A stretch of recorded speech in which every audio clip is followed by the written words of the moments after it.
Dr. Vuong, let's talk about missing teeth.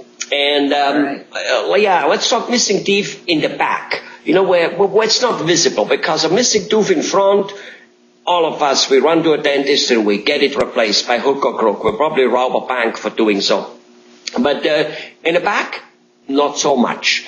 We kind of feel nothing bad is happening. It's all right. And we get used to it after a short while of that hole in there. And you can see that I talk from experience.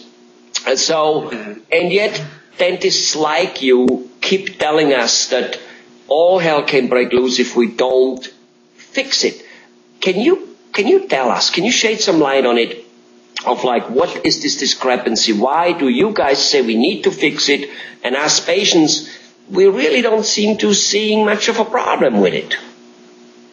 Well, a lot of times when patients come in and they have a very broken down tooth, and I have no choice but to recommend an extraction, I always give them several options in order to restore it and replace the missing tooth. And the reason is, number one, besides this, the fact that you're going to be missing a tooth and it doesn't look nice, it can also lead to some severe migraine headaches. And migraine headaches, huh? And why would that be? Why would that be? Tell me why that would be. Well, migraine headaches comes about when you're missing that tooth. You're going to start to get drifting of the adjacent tooth, and also some super eruption of the top tooth. So you have all this. A super eruption, meaning the tooth where the tooth which is above the one which is missing simply kind of comes down. That's right. Okay. Yeah. So basically, you have all these teeth that are kind of searching for this missing tooth, and in doing so, it's kind of, you get adjacent teeth that are tipping over, and then you have the tooth that's on top that's kind of growing downwards, searching for this missing tooth, and all that causes malocclusion, which is a bad or uneven bite. And that's what can lead to the severe migraines. So you're telling me the jaws, the upper jaw and the lower jaw get out of alignment. The hinges back there, somewhere along the line it all shifts. It doesn't fit together anymore. Like a good set of cogwheels, like a Swiss watch, it fits together perfectly. But this one, and teeth apparently supposed to fit as perfect as a Swiss watch, I've heard, and this one doesn't anymore if you have missing teeth. It eventually gets out wacko. Yeah, that's correct. You know, so the whole chewing system, the whole system of our teeth kind of get out of line and throws off our bite, and which can cause the migraines and muscle ache and backache, neck ache, all sorts of aches. So what you're telling me is, because most of us have heard many times that if you lose a tooth, you don't chew all that well, and I'm sure that has its own implications with, if food is not digested well in the stomach, if the stomach, basically if you eat rocks and the stomach has to work super hard, that's like you carrying, a backpack around all day long, all the time, and it's just not good. So I got that. But it looks like that this is an additional thing which many people don't know. I at least for a long time didn't know.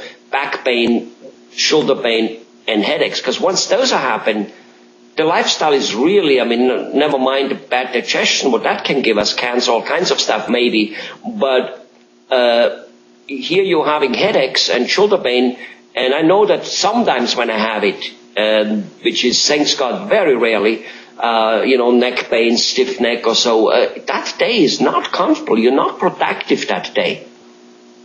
Yeah, no, that's definitely true. I mean, if you're having all these problems from from the simple fact of having a missing tooth, it's well worth it to do all you can to try to save the tooth if you can, and if not, definitely replace it with a bridge or an implant or a partial denture. Got it. Spending a little bit of money now is a lot better than going through all the bad health that leads to bad health. Right. Because, obviously an ounce of prevention is worth a pound of cure, so that's why obviously trying not to lose them in the first place. Is it also true that because of the missing teeth and shifting, it's more difficult to floss, brush, and because of it, perhaps even gum disease can potentially be easier caught than otherwise? Yeah, definitely. When you have a missing tooth, like I said earlier, the adjacent teeth kind of tip over, and so you have these tippy teeth that, it's like a big food trap. And if you're getting food trapped around your teeth, and you don't clean it out properly, then that leads to gum disease. I got it. And you have mentioned in other videos how devastating that is, so we don't need to repeat that anymore. All right, it's again not about losing more teeth alone, but it's about kidney failure, liver failure, premature babies, name it. You really pointed it out very well the other day. On the other video. All right, well, so here you have it. So basically, but that whole problem doesn't necessarily come overnight. So, it's not like bleeding from your arteries out here that you have to run right away. But at the same token, you shouldn't wait too long replacing your missing teeth either. Is that correct, that statement? Yeah, that's definitely correct. Dentistry is kind of a lifetime thing. It's a gradual process. It's not like once you start once you start to lose your tooth, you don't get it right away. It's just a gradual process over time where the teeth start tipping over. Your bite starts to feel a little bit different. You're starting to feel some muscle aches and migraine headaches, and it just little by little it starts to come. Right. It definitely doesn't come overnight. Right, and those are the insidious diseases or anything, it's like little by little we start making less money, little by little we exhaust our whatever it is, and it's just not good. And when it hits bottom, so to say, if there's such a thing, it's really an ugly sight. So it's better to fix it. And, you keep forgetting it because it doesn't bother you today, so you have a long time to fix it. And that, of course, will make it being shoved under the table and forgotten. All right. So it's all right. Well, let me ask you this. If a person has headaches, shoulder pains, neck pain, maybe even lower back pain, as you, I think, mentioned, and whether he has missing teeth or not, because I'm sure this misalignment can happen from many other reasons, teeth being grown badly in the first place, maybe a whiplash from a car accident, or the school teacher hit him too hard on the head in the back, so it gets all out whack, something like that. So if a person has headaches and stuff like that, would it be wise for him to maybe consult a dentist, especially if he already has tried other doctors and it somehow doesn't seem to get away, to see whether it is malocclusion, as you called it. It is a misalignment of the jars, or it isn't. If it isn't, fine, you can keep looking, but maybe it could be fixed. Is that something you would suggest?